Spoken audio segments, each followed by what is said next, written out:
Welcome. Thank you for your support. And tell us what we're going to see. Thank you, Rob. Good afternoon, ladies and gentlemen. I'm Rachel Stoner, pilot mechanic at Jungle Aviation and Relay Service, known to most of you as JAARS. The aircraft taking off right now is a 1972 H-295 Helio Courier. In 1955, JAARS founder Cameron Townsend first saw one near Tulsa, Oklahoma. As the plane seemed to be parked in the sky, he asked his friend, "What is that?" They stopped to watch it, and then asked the pilot about it when it landed. Townsend met with the company in Kansas. Frank, that's yes sir, and just come up 126.6 and they'll get you where you need to be. Here to tell us more is JAARS President, retired Lieutenant Colonel, and former Congressman Steve Russell. We are excited to continue our tradition of Helio demos and AirVenture today, and are honored to show you this very special and beautiful aircraft named Make that right turn and pop on 1. I'll get you across the runway, and then it'll be 126.6 as soon as you cross This 1. particular Helio, the most beautiful courier flying in the world today, is one of only 47 different Helios that have served JAARS since 1956, to include serial number 1, known as Old Number 1. Now, many of you remember AirVenture veterans will remember that it was a regular performer here at Oshkosh, flown by the legendary Bob Griffin.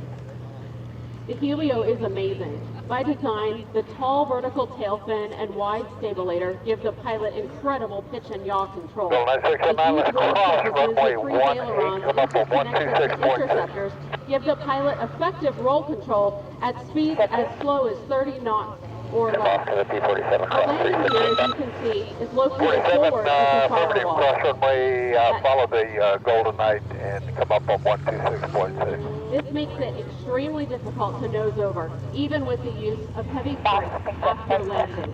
As the aircraft explodes, that main gear spreads, sliding outward another 4 feet.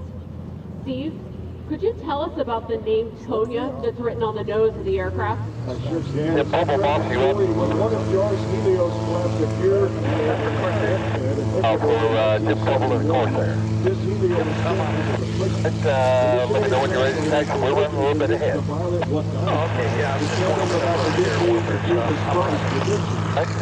when you're able, go ahead and taxi runway 18. When you get there, you're running it down. I'm going to swing Some of the Highland clans who lived in the mountains still attacked and speared each other in raiding parties, nearly wiping out their own people.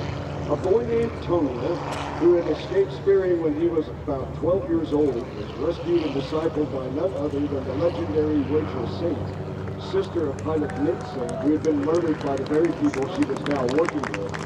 When Tony became a young man, he wanted to go back to his home village to tell them about God.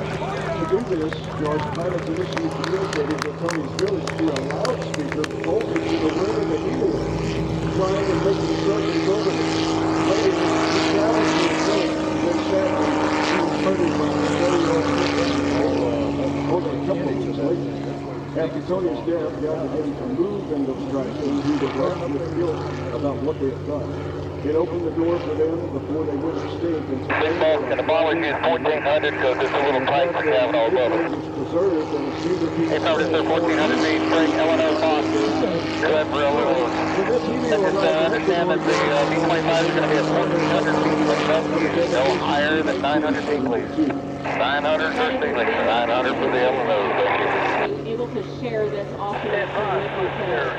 After service in Ecuador, this little missionary plane was sent to Indonesia for 10 years, where it Some made places it may 7,500 be landings 100 in feet lower treacherous than that, terrain, but flew the 2,000 equivalent is of high. 23 times around the globe. Jim, this is Larry. I'm the scatter deck out here just over the water. It's about 1,800. 1.5 million pounds of cargo.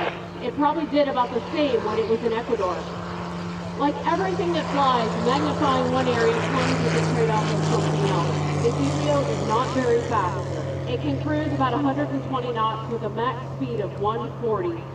When an option is a week-long hike through mountainous jungle or a 15-minute flight, I would choose to fly any day. Flying sounds much better any time. Now let's look at this Helio as it comes in for its indeed slow pass. Notice the control surfaces on the wings. When either aileron moves up, an interceptor also pops up on top of the wing, giving it remarkable roll control at minimal speed. The aileron really has also bottom surface of the wing to help counteract the yaw. To help give the plane that incredible control flight of less than 30 knots, 4 luminaries or less automatically deployed, 2 on each wing to give us a massive curved airfoil in combination with those flaps. With a decent headwind, as you can see, this plane literally seems to hang in the air. What makes this plane so unique is its ability to deliver an 800 to 1,000 pound payload to short, steep, unimproved runways. The airstrips this plane has flown onto have been as short as 470 feet with mountains surrounding them.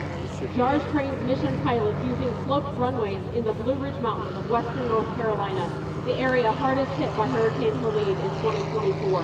Due to the austere environment, weather challenges, high-density altitudes, and steep slopes where unreached people live, the Helio has been a vital link for life-saving missions. Only about 300 Helio Super Couriers came in, most as military U-10s. In fact, the United States military was so impressed with what missionaries were doing with Helios in the jungles that by 1958 they adopted it. Helio served in special operations for the U.S. Air Force, U.S. Army Special Forces, and also with the CIA's Air America in Southeast Asia. Less than 50 H-295s survive today, and only 15 H-395s exist. Come by and see one of them at our JAARS exhibit near Hangar C. The Helio can be a handful to fly and is challenging to control on the ground, especially before that gear spreads.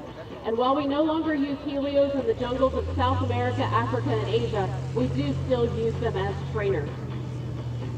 For 77 years, JAARS has trained and equipped missionary pilots and mechanics who serve worldwide. If you want to know more about JAARS, go to JAARS.org, that's JAARS.org to learn more, or come by and look at this beautiful plane and other displays at our spot on Mission Corner near Hangar C.